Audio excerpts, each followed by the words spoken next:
लकड़ी बीन करके सर चूल्हा पर खाना बनाती हूँ। अभी भी चूल्हा पे बनाते जी हैं? अभी भी चूल्हा पर बनाती हूँ। अच्छा, आपको नहीं, आप वीडियो लेकर के चलिए, हम लोग आपको चूल्हा दिखा देती हूँ। अभी भी चूल्हा पे बनाते जी आज भी। मोदी जी तो दावे करते हैं। दावे करने दीजिए, जो कहे हैं वो कुछ किए नहीं हैं। हम लोग देखिए, हम लोग वोट देती हूँ किसको, कैसे वो चोरी से जीत जाते हैं। चोरी से जीत जाते हैं? जो चोरी से वो मीडियम क्या मशीन में लगाए, हम लोग पा जाती मोदी को नो, चप्पल से मारती उसको। अरे ऐसा मत बोला कीजिए। नहीं सर, मैं हम लोग को डर नहीं, वो प्रधानमंत्री थे अब नहीं है। 5 किलो राशन में हम लोग 1 महीना खा लेंगे। ये बात हमारी मोदी जोगी के पास जाएगी, हमको डर नहीं है। आपकी ब्लड पेपर से वोट डलवाएं, देखिए हमारी सत्ता निकलेगी कि नहीं। आपकी सत्ता कौन सी है बताइए। किसी भी वादे से हुआ नहीं है बहुजनों को। चारों तरफ से बहुजनों को दबाया जा रहा है, धमकाया जा रहा है। हमारी बहन बेटियों के साथ बलात्कार हो रहा है, दिन में जिंदा जला दिया जा रहा है, दिन दहाड़े गोलियां मार दी जा रही है, उसकी कोई सुनवाई नहीं हो रही है ये बीजेपी सरकार में। और नहीं तो लोग कह रहे हैं अब की बार 400 पार सीट इसलिए लोग लाना चाह रहे हैं कि 400 सीट आए और बाबा साहब का संविधान बदल दिया जाए।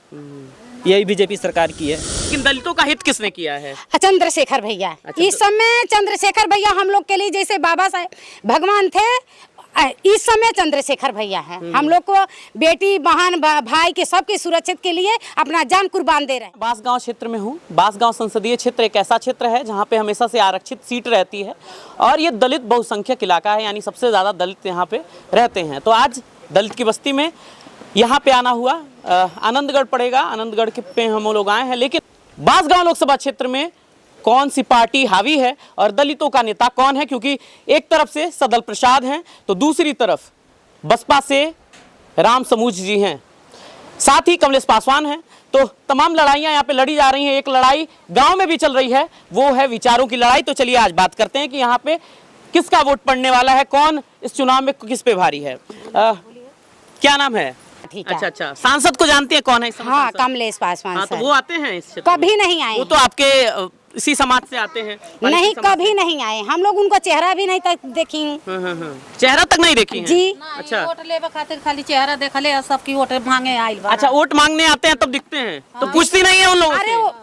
मैं पूछती हूँ, वो नहीं आते हैं ना। मान लीजिए आप लोग आए हैं, जैसे उनका लग्गू बज्जू हित दोस्त आते हैं ना। हाँ। वो कमलेश पासवान नहीं ना आए। हाँ, वो नहीं आए अभी? नहीं, हम लोग अभी उनका चेहरा नहीं देखे। अच्छा, कभी उनका चेहरा? आपके समाज के नेता भी है ना इस समय, क्योंकि बसपा एक तरफ से राम समूज जी को लाई है, दूसरी तरफ से सदल प्रसाद जी हैं जो आपके समाज से आते हैं, और ये आरक्षित सीट है। चाची, आरक्षित सीट यानी कंफर्म है या कि दलित कोई नेता होगा यहाँ का? लेकिन इतना होने के बाद भी आप लोग ऐसे ही बता रहे हैं। अब क्या करें हम लोग, जो ऐसा निकलेंगे तो हम लोग उन्हीं के दे देंगे। अच्छा, कौन निकलेगा यहाँ से?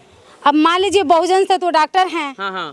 अब कांग्रेस से तो सदल प्रसाद हैं। हाँ। हम लोग को सदल प्रसाद तो विधायक बांसगांव क्षेत्र से थे। वो 2 बार 3 बार हमारे मायके वहाँ पर है, हो चुके हैं। अच्छा, तो देखा जाएगा जिस दिन मूड बदलेगा। जिस दिन मूड बदलेगा।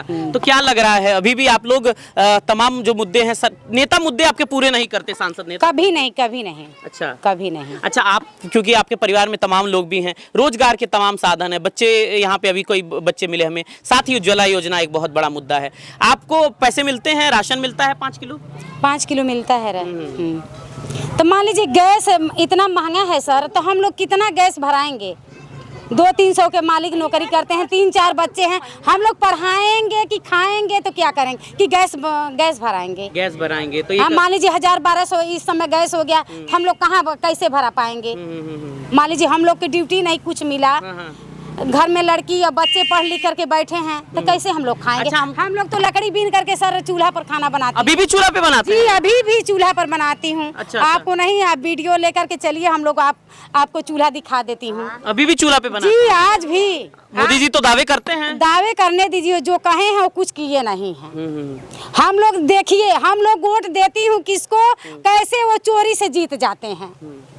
चोरी से जीत जाते हैं? जो चोरी से वो मीडियम क्या मशीन में लगाए, हम लोग पा जाती मोदी को नो, चप्पल से मारती उसको। अरे ऐसा मत बोला कीजिए। नहीं सर, मैं हम लोग को डर नहीं। वो प्रधानमंत्री थे, अब नहीं है। मंत्री है, पहले थे, अब नहीं, इस समय नहीं है। मिल जाते तो हम लोग चप्पल से उनको मारती। अच्छा, एक चीज हमें बताइए, जिस तरीके से आपने बात कही, बताइए 50 रुपया किलो 300-400 दिहाड़ी में खा पाएंगे हम लोग?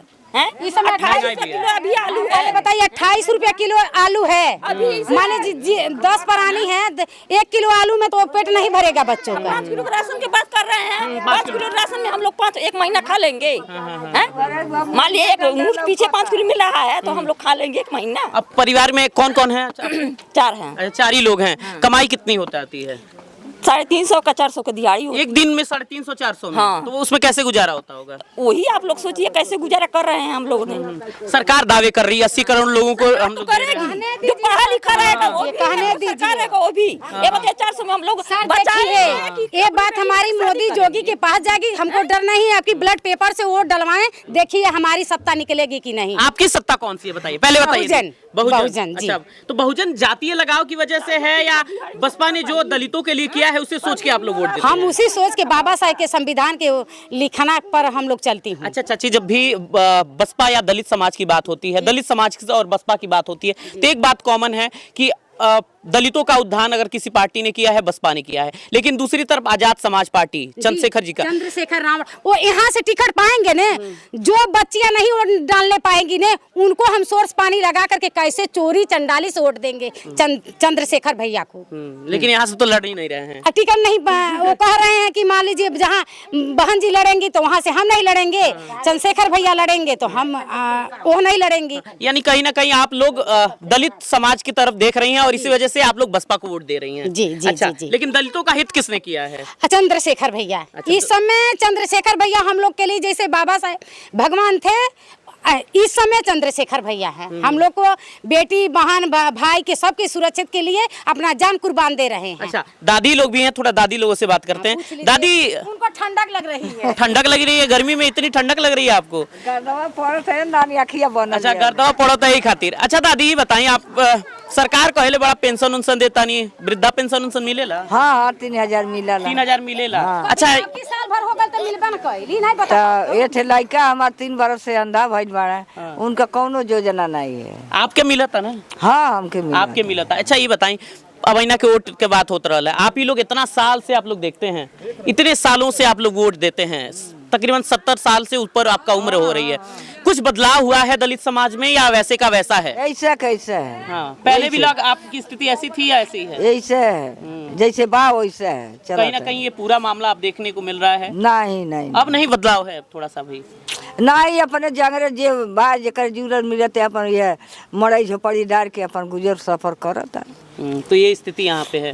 तो आप देख रहे थे आनंदगढ़ की स्थिति हरजन बस्ती में सबसे खराब है, सबसे खराब देख लीजिए। और भी लोग हैं, थोड़ा युवाओं से बात करते हैं। बात सामने आई कि रोजगार एक बहुत बड़ा साधन हो सकता है, महंगाई ये तमाम है। युवा क्या सोचते हैं? दलित समाज के युवा हैं और खासकर हमेशा से गमछा भी दिख रहा है, नीला गमछा। ये नीला गमछा क्या प्रतीक है भाई? क्या नाम है आपका? जी, हमारा नाम आर्य आजाद है। सबसे पहले आजाद है। अच्छा, एक चीज, आजादी तो मिल गई, आजाद तो हो गए, लेकिन अभी भी निर्धनता से, गरीबी से आजाद क्यों नहीं हुए? देखिए, आप बोले आज़ाद हो गए, हम लोग आज़ाद तो हो गए हैं लेकिन मानसिक रूप से भी आज़ाद नहीं हो पा रहे हैं। क्यों, ऐसा क्यों?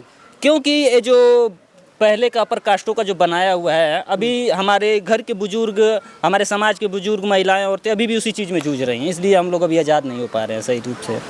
सही रूप से आज़ाद नहीं हो पा रहे हैं। अच्छा, तमाम पार्टियां दावा करती हैं, जब आपने ये बात कही, तमाम पार्टियां दावा करते हैं कि दलितों की स्थिति में सुधार हुआ है, हमने राशन कार्ड, राशन हम हर महीने देते हैं, हम उज्ज्वला योजना के तहत देते हैं, हम रोजगार देते हैं, तमाम सी चीज़ें, ऐसी बातें क्या सोचते हैं उस वक्त? क्या दावे, वो सब वादे झूठे हैं भाई? जितने भी वादे हैं, जितने भी बीजेपी सरकार में वादे हुए हैं, एक भी वादा अगर बहुजनों को लाभ हुआ है तो बताइए। किसी भी वादे से हुआ नहीं है लाभ बहुजनों को। चारों तरफ से बहुजनों को दबाया जा रहा है, धमकाया जा रहा है, हमारी बहन बेटियों के साथ बलात्कार हो रहा है, दिन में जिंदा जला दिया जा रहा है, दिन दहाड़े गोलियां मार दी जा रही है, उसकी कोई सुनवाई नहीं हो रही है ये बीजेपी सरकार में। और नहीं तो लोग कह रहे हैं अब की बार 400 पार सीट इसलिए लोग लाना चाह रहे हैं कि 400 सीट आए और बाबा साहब का संविधान बदल दिया जाए। यही बीजेपी सरकार की है। ये संविधान वाले पे आपको कहीं ना कहीं ये सब चीज़ें हैं चल रही हैं। एक चीज़ हमें बताइए, जिस तरीके से युवाओं को रोजगार चाहिए, जिस तरीके से युवाओं को नौकरी चाहिए, अभी नहीं मिल पा रही है। सबसे बड़ा मेरा सवाल है आपसे कि किस तरीके से आपकी सोच रहती है कि इस बार खासकर बांसगांव संसदीय क्षेत्र में क्या हो सकता है? देखिए, इस बार बांसगांव संसदीय क्षेत्र में बहुजन समाज पार्टी आ रही है और पूरे जोर से आ रही है। हाथी इस बार निकल जाएगी इस शहर से। बहुजन यहाँ पे आ रही है। कौन है यहाँ का नेता? भी यहाँ से तो पहले यहाँ का नेता इस समय प्रेजेंट हाँ, हाँ, में कमलेश पासवान है। कमलेश पासवान तो भाजपा से हैं भाई। तो इस समय आप पूछें तो नहीं बताएं। नहीं, यहाँ पे बताइए बसपा से कौन लड़ रहा है? बसपा से रामाचल जी हैं। कौन है? राम समुद्र जी। राम समुद्र जी हैं। तो राम समुद्र जी हैं और उन्हें आपको लगता है कि वो बदलाव ला सकते हैं? जी जी।